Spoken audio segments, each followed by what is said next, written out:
Hello friends, this is Ramyaranjan Pradhan here and welcome to our channel UPSC Group. So आज इस video में हम लोग पढ़ेंगे दिल्ली फ्लड के बारे में। तो क्या है ये दिल्ली फ्लड, कैसे आया, उसका रीज़न क्या है और उसका इम्पैक्ट क्या है और उसका सॉल्यूशंस क्या क्या है, ये सब हम लोग जानेंगे इस वीडियो में। तो वीडियो स्टार्ट करने से पहले आपको बता देता हूँ, ये वीडियो बोथ आपको प्रीलिम्स एंड मेंस में हेल्प करेगा, क्योंकि इसका जो फॉर्मेट बनाया गया है वो आपके आंसर राइटिंग की तरह बनाया गया है मेंस में। तो चलिए शुरू करते हैं और देरी ना करके। तो फर्स्ट हम देखेंगे कि रीजन्स बिहाइंड दिल्ली फ्लड क्या है, उसके कारण दिल्ली में जो फ्लड हुआ है उसका जो रीज़न है उसका हम पहले देखेंगे।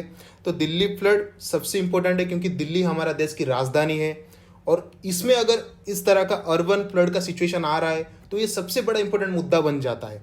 तो चलिए देखते हैं क्या हुआ था। एक डेटा के हिसाब से हम लोग पता किए हैं कि रिवर जो यमुना है, दिल्ली में जो एक रिवर फ्लो करता है जिसका नाम है यमुना रिवर, तो इस बार वो क्या किया ना, 208 मीटर का जो डेंजर मार्क होता है उसको उसने फर्स्ट टाइम क्रॉस किया है। तो इसका मतलब दिल्ली में जो यमुना रिवर था उसका इतना लेवल कभी नहीं आया था। 1978 के बाद ये फर्स्ट टाइम था। सबसे इंपॉर्टेंट यही चीज है। तो एवरी ईयर क्या करता ना, Delhi faces a flood like situation, but this time it ब्रोक्स with past 45 year record. तो समझ रहे हैं, 45 साल का जो रिकॉर्ड इस साल वो तोड़ दिया दिल्ली का जो वाटर लेवल था, सॉरी यमुना रिवर का जो वाटर लेवल था। समझ रहे हैं। नेक्स्ट हम लोग देखेंगे कि ज्योग्राफी ऑफ यमुना रिवर क्या है। ज्योग्राफी मतलब इंपॉर्टेंट है कि यमुना रिवर के कारण ये सब हो रहा है, तो उसका ज्योग्राफी जानना सबसे इंपॉर्टेंट है। तो यमुना रिवर पहले कहां से ओरिजिनेट करता है और उसके बारे में थोड़ा कुछ जानते हैं। फर्स्ट है कि river Yamuna is the longest tributary river in India. तो इंडिया में ये सबसे बड़ा ट्रिब्यूटरी रिवर है। तो किसका ट्रिब्यूटरी रिवर है आप लोग सब जानते हैं, यमुना नदी आखिर में जाके गंगा नदी से मिल जाता है, तो उसी को हम लोग जानेंगे। तो this holy river originates from the Yamunotri glacier at Bandarpunch peak of lower Himalaya Uttarakhand.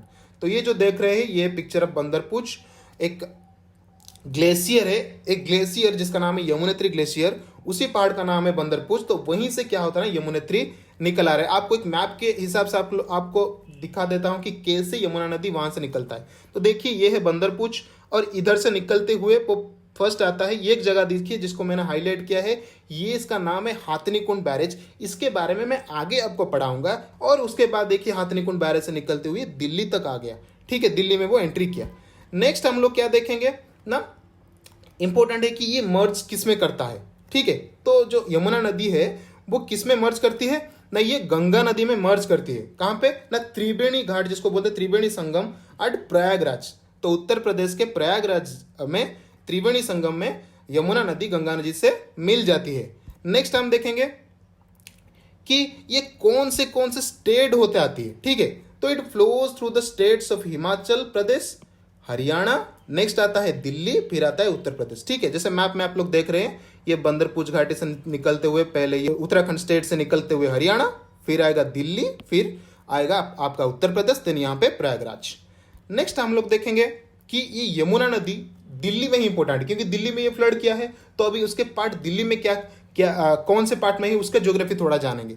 तो ये देखिए जैसे पिक्चर में आप लोग देख रहे हैं, तो यमुना नदी आपका एंट्री करता है इस पॉइंट से जिसका नाम है पल्ला विलेज। एक वहां पे एक विलेज है और इसी विलेज से वो दिल्ली के बॉर्डर पे एंट्री करता है। ठीक है, और उसके बाद उसके उसके जस्ट पास में एक बैरेज है जिसका वो बहुत इंपॉर्टेंट है, जिसका नाम है वजीराबाद बैरेज। ठीक है, और वो यहीं से वो पल्ला विलेज से आते हुए वो यहाँ से दिल्ली से आउट हो जाते, दिल्ली से बाहर चली जाती है। उस यहाँ पे भी एक बैरेज है, उसका नाम है ओखला बैरेज। आप लोग सब जानते होंगे, ओखला बैरेज होते हैं, वो बाहर चली जाती है। तो सिंपल चीज है कि जो पल्ला विलेज से ओखला, जो वजीराबाद बैरेज से जो ओखला बैरेज तक आता है, वो टोटल दिल्ली में 22 किलोमीटर तक क्या हुआ ना, फैला हुई है। ठीक है, तो इसी एरिया में ही जो बाढ़ का स्थिति बहुत ज्यादा हो गई है, उसी के कारण हम लोग देख रहे हैं। तो ये फर्स्ट रीजन क्या है, दिल्ली में जो फ्लड आई है उसका रीजंस कुछ देखेंगे। फर्स्ट रीजन, इसका सबसे बड़ा इंपॉर्टेंट रीजन है जैसे कि एक्सेसिव रेनफॉल हुआ है। कहां पे ना, अपर जोन में रेनफॉल हुआ है। अपर जोन में कौन से स्टेट में हुआ था ना, उत्तराखंड एंड हिमाचल प्रदेश में हुआ था। किस कारण हुआ था ना, due to western disturbance and some monsoon, अभी तो मानसून का सीजन चल रहा है, आप लोग जानते हैं। ये सबसे बड़ा रीजन बन गया कि यहाँ पे जो बारिश हुआ, इसी के कारण यमुना नदी में पानी की स्तर क्या हुआ, बढ़ गई।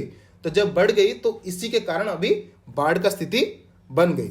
नेक्स्ट देखते हैं और क्या रीजन हो सकता है। जैसे कि मैंने आपको पिछले में एक मैप में दिखाया था हाथनी कुंड बैरेज, उसके बारे में यहाँ पे मेंशन किया गया। क्या है ये क्यों इंपॉर्टेंट है, क्योंकि इस बार जो बारिश होने के कारण हाथनी कुंड बैरेज में बहुत ज्यादा पानी भर गया था। तो इसी चक्कर में सबके सब गेट्स खोल दिए गए थे। जैसे आप पिक्चर में यहाँ पे देख रहे हैं, सबके सब गेट्स खोल दिए थे। बहुत ज्यादा पानी क्या होना, वन टाइम में डिस्चार्ज कर दिया गया था।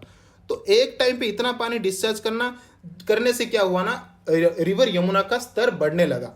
तो ये एक सेकेंड इंपॉर्टेंट फैक्टर है जिसके कारण बाढ़ आया था। और ये हाथनी कुंड बैरेज कहाँ से है ना, ये हरियाणा से है। ठीक है, नेक्स्ट हम लोग देखेंगे कि और एक कारण हो सकता है जिसके जैसे कि एक्सट्रीम रेनफॉल हुआ था कहाँ पे ना, दिल्ली में ही 2-3 दिन के लिए बहुत ज्यादा बारिश हुआ था और उसके आसपास एरिया में भी बारिश हुआ था, जिसके कारण ये पानी देखिए सब जम गई है। तो आपको यूपीएससी और एक क्वेश्चन भी पूछ सकता है, जो पानी जमता है यहाँ पे क्यों जमता है। तो पानी एक इलाके में बारिश होकर पानी जमने के कारण बहुत ज्यादा हो सकते हैं। सबसे इंपॉर्टेंट रीजन उसका होता है कि एक सॉलिड वेस्ट मैनेजमेंट होता है। आप लोग सब जानते होंगे सॉलिड वेस्ट मैनेजमेंट जिसको होता है, ये अगर सही ढंग से मैनेज नहीं हुआ तो कहीं पे ड्रेन पे वो आ गया, ड्रेन में वो गिर जाएगा। तो ड्रेन में जब बारिश होगा तो बारिश होने से क्या होगा ना, वो सब चीज ड्रेन में कहीं पे एक जगह फंस जाएंगे और पानी को जाने नहीं देंगे, जिसको हम बोलते हैं कि ड्रेन चोक हो गया है। तो सिंपल वहां से पानी नहीं जा पाएगा और रास्ते में पानी आ जाएगा।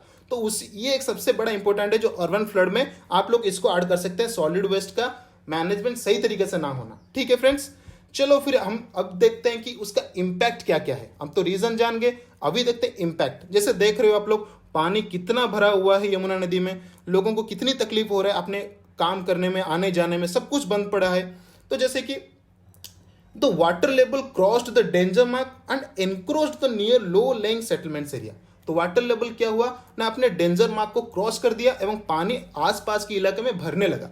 तो भर गया तो यहीं पे होगा, जो लोग लो लेइंग एरिया में रहते हैं, जो लोग नीचे एरिया में रहते हैं, उनके घर में पानी घुस जाएगा, सड़क में पानी आ जाएगा। तो ये सबसे एक इंपॉर्टेंट इंपैक्ट है उसमें। नेक्स्ट हम लोग क्या देखेंगे, ये क्या करता है, लोगों को डराता है, थ्रेटन लाइव्स करता है, लोगों को डरा देता है। लोगों की कहीं कहीं तो उनके सब कुछ तहस नहस हो जाती है, किसी की जान भी चली जाती है। जैसे कि आप लोग देख रहे हैं यहाँ पे, ये लाल किला हमारा है, लाल किला में कैसे पानी भरा हुआ है।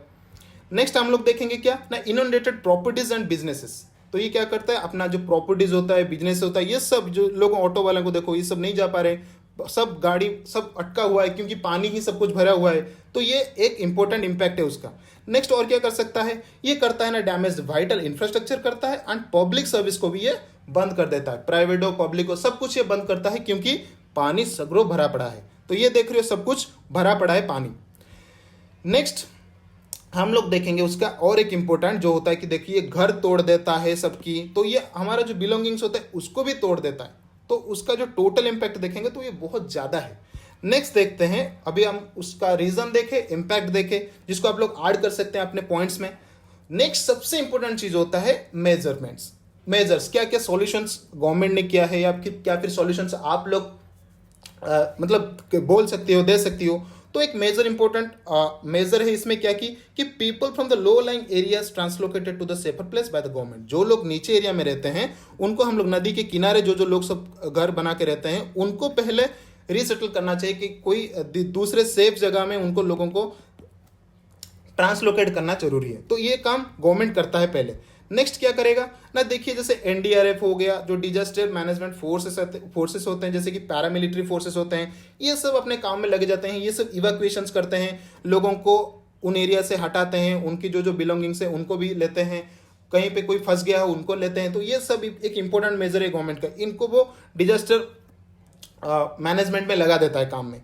तो नेक्स्ट और एक मेजर हो सकता है क्या, जैसे कि इंपॉर्टेंट मेजर है जैसे कि control the dam water discharge through the coordinating with, जिसके कारण ये हो रहा है। जो डैम है जिसने जैसे आपको बताया कि ये एक हाथनी कुंड डैम जिसको बोला, तो ये हाथनी कुंड डैम को पहले वहां से जो वाटर डिस्चार्ज हो रहा है, ये रिवर में पानी आने का कारण वो तो डैम ही है ना, उस डैम में पानी ज्यादा हो गया था। तो इस डैम में से जो पानी जितना डिस्चार्ज कर रहे हैं उसको पहले कंट्रोल करेंगे तो ये बाढ़ थोड़ा घट जाएगा। ठीक है, और क्या इसमें क्या होता है ना, दो स्टेट्स में या फिर मल्टीपल स्टेट्स में जिसके कारण ये हो रहा है, उनके अंदर एक उनके बीच में कोऑर्डिनेशन भी आना चाहिए, तो तभी ये क्या होता है ना, फ्लड को मैनेज किया जा सकता है। तो चलिए, आज की वीडियो में इतना ही था। आप लोग आशा करते हैं सब कुछ समझ गए होंगे।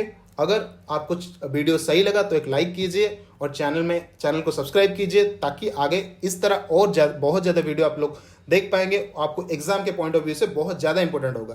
तो चलिए अभी रुकते हैं। Thank you.